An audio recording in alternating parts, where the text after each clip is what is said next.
Ok, en esta ocasión voy a hablar de algunas partes baratas, fáciles de cambiar y que cuando fallan causan problemas desagradables en el vehículo. Entonces, sin darle más vueltas, me voy rápidamente con el filtro de aire de cabina. Y los filtros de aire de cabina actualmente ya la gran mayoría de los vehículos lo traen. Aproximadamente del año 2000 al 2005 en adelante, prácticamente todos los vehículos lo traen. Sobre todo los vehículos que tienen aire acondicionado. Y este filtro, como su nombre lo dice, va a filtrar el aire que va a ingresar desde el exterior a la cabina del vehículo. Todo esto para evitar que a la cabina entre polvo y basura principalmente. Este tipo de filtro va a estar ubicado generalmente antes del blower motor o el soplador de aire de cabina, precisamente para evitar que el polvo y la basura llegue al soplador y ese polvo y esa basura llegue a la cabina a través de las rejillas por donde sale el aire acondicionado o el aire caliente. Entonces, este tipo de filtro es bastante fácil de cambiar. Generalmente va a estar ubicado en la guantera del lado del pasajero y estos filtros no son tan caros. Generalmente valen alrededor de los $10. También depende de dónde se compre. Generalmente lo que yo hago es comprarlos en internet, ya sea eBay, Amazon, Mercado Libre, ya que lo podemos buscar por marca y modelo y podemos hacer una comparación de precios, ya que en las tiendas de autopartes generalmente valen más caros. Obviamente no tenemos que esperar por envío ni nada, pero esa opción generalmente es un poco más cara y generalmente los principales problemas que ocasiona es, por ejemplo, el mal olor dentro de la cabina, y el otro gran problema es que puede interferir principalmente con el funcionamiento del aire acondicionado, ya que si este tipo de filtro está muy lleno de basura, está semitapado, este filtro se convierte en una restricción al flujo de aire en la cabina, y por más que el sistema de aire acondicionado, por ejemplo, esté funcionando bien, si hay una restricción justamente antes del soplador de aire en la cabina, vamos a tener síntomas como de que no enfría lo suficiente, cuando no se siente que el aire acondicionado enfríe lo suficiente, o cuando no sale suficiente aire de las rejillas y tenemos que subir demasiado la velocidad del ventilador de aire de cabina. Por lo tanto, en este caso lo más recomendable es revisar el filtro por lo menos cada 6 meses. No siempre es necesario cambiarlo, lo importante es hacer la inspección, revisarlo, lo sacamos, lo revisamos, si tiene polvo y vemos que no está demasiado sucio, lo que podemos hacer es darle una soplada con aire a presión y lo podemos volver a meter. Si el filtro ya está sucio, si está muy lleno de basura, ahí sí definitivamente lo que se recomienda es cambiarlo por uno nuevo. Entonces después seguimos con otra parte de la cual se habla muy poco y es de la válvula check del booster de los frenos. Esta válvula está ubicada en el booster de los frenos y así a grandes rasgos el booster de los frenos es este componente que está en el compartimento del motor pegado a la pared de contrafuegos y en el cual está unido el cilindro maestro del sistema de los frenos. Y este booster de los frenos, así a grandes rasgos, lo que va a hacer es que va a permitir que podamos presionar el pedal de freno de manera suave. Y este booster de los frenos funciona con vacío. Por eso vemos que en el booster hay una manguera grande que está conectada al múltiple de admisión, en donde hay vacío generado por el motor. Entonces, esta succión o este vacío es la que le permite funcionar al booster de los frenos. Y justamente en la conexión de la manguera hacia el booster de los frenos va a estar esta válvula check, que es una válvula muy importante. Esta válvula generalmente cuando se inspecciona es cuando ya está dando síntomas de falla el booster de los frenos. Y básicamente lo que hace esta válvula es que solamente deja pasar el aire en una dirección. Si nosotros queremos revisar esta válvula, lo que tenemos que hacer es separarla del booster y de la manguera y revisar que solamente pase aire en una dirección, que es del booster hacia el múltiple de admisión. Si esta válvula deja pasar aire en las dos direcciones, ya no sirve. Y generalmente los síntomas que vamos a encontrar cuando esta válvula falla es cuando el pedal se pone duro de manera intermitente. Luego se siente la diferencia en el frenado. Cuando el booster funciona de manera correcta, mientras el vehículo esté encendido, el freno va a estar suave, lo vamos a poder presionar sin problemas. Y cuando empieza a tener problemas, ya sea el booster de los frenos o la válvula check, luego vamos a sentir alterada esa dinámica natural al momento de aplicar el freno, y es cuando tenemos que ir a revisar esta válvula. Y el otro síntoma es cuando hace ruido. Si cuando presionamos el pedal de freno sentimos un ruido como que está soplando o una sensación rara que viene acompañada con un ruido de aire, en esos casos hay que revisar la válvula check y por supuesto, si no es la válvula check, entonces los problemas van a estar más relacionados con el booster de los frenos. Pero esta es una válvula de la cual se habla muy poco y de la cual antes de culpar a otro componente del pedal esponjoso, tenemos que revisar esta válvula, ya que podemos llegar a confundir cuando falla esta válvula con problemas de booster o de cilindro maestro.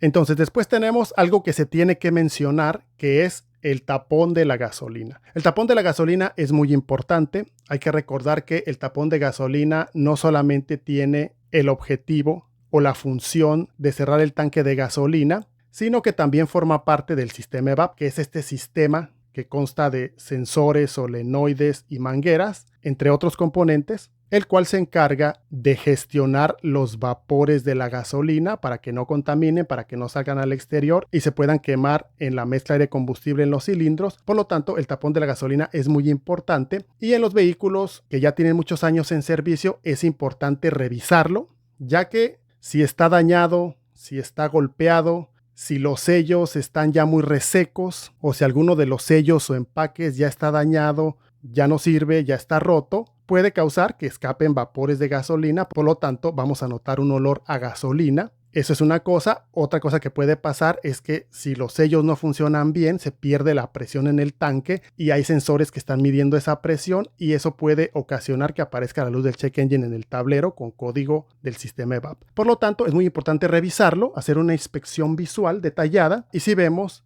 que hay algo dañado ahí, fácilmente lo podemos cambiar. Tampoco es un componente tan caro, que va a andar sobre los 15 o 20 dólares aproximadamente. Entonces, a continuación tenemos la válvula PCV. La válvula PCV es parte del sistema PCV, el cual se va a encargar de ventilar los vapores que se generan en el cárter de aceite del motor. Como sabemos, el cárter del aceite del motor es donde está el aceite del motor y cuando el vehículo está encendido, en ese cárter hay agitación, se está moviendo el aceite por todo el sistema de lubricación del motor y esto genera presión ya que ahí hay cambios de temperatura, hay agitación, por lo cual estos vapores que se generan en el cárter del aceite tienen que ser ventilados adecuadamente y este sistema permite ventilar estos vapores para evitar que se genere presión en el cárter y los problemas que podemos tener si este sistema no funciona, si la válvula se tapa o si alguna manguera se tapa, los problemas que podemos tener es esta presión excesiva en el cárter, lo cual puede provocar que se dañen los sellos que tiene el motor, los empaques y los sellos que tiene el motor por esta presión que busca salir por alguna parte. También las fugas de aceite también. Y el desgaste de los sellos muchas veces es acelerado porque el sistema PCV no funciona adecuadamente. Entonces, la ubicación de la válvula PCV generalmente va a estar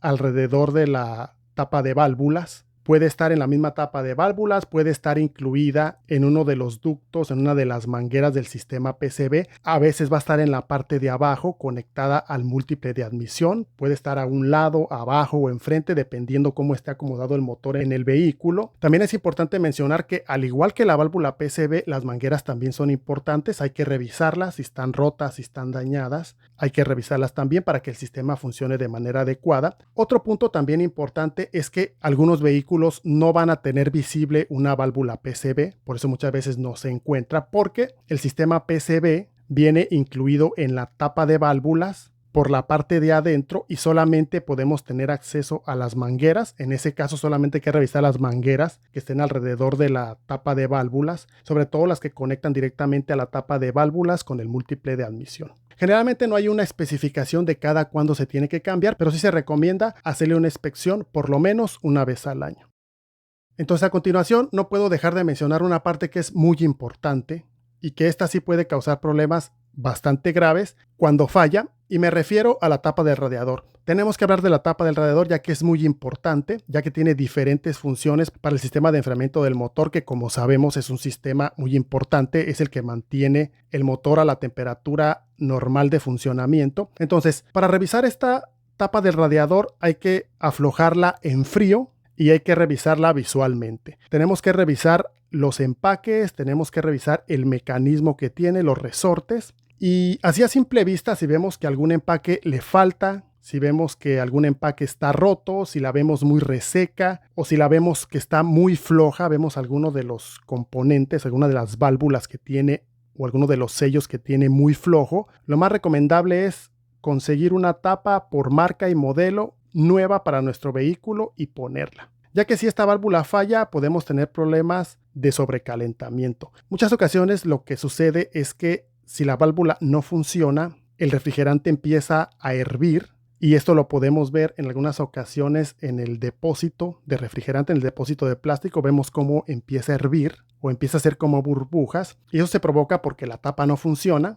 Solamente hace la función de tapar el radiador, pero no mantiene la presión, y toda esa presión se sale al depósito de refrigerante, y adicionalmente no permite que el sistema se presurice, ya que este sistema es un sistema presurizado, el cual necesita precisamente esa presión para incrementar el punto de ebullición del refrigerante o anticongelante, y el sistema tenga más capacidad de disipación de calor para mantener el motor a la temperatura especificada. Y aquí también es importante mencionar que no todos los vehículos van a traer una tapa del radiador. Hay algunos que el radiador está directamente conectado al depósito de refrigerante de plástico, y en estos sistemas, por más que busquemos, pues no vamos a encontrar una tapa del radiador.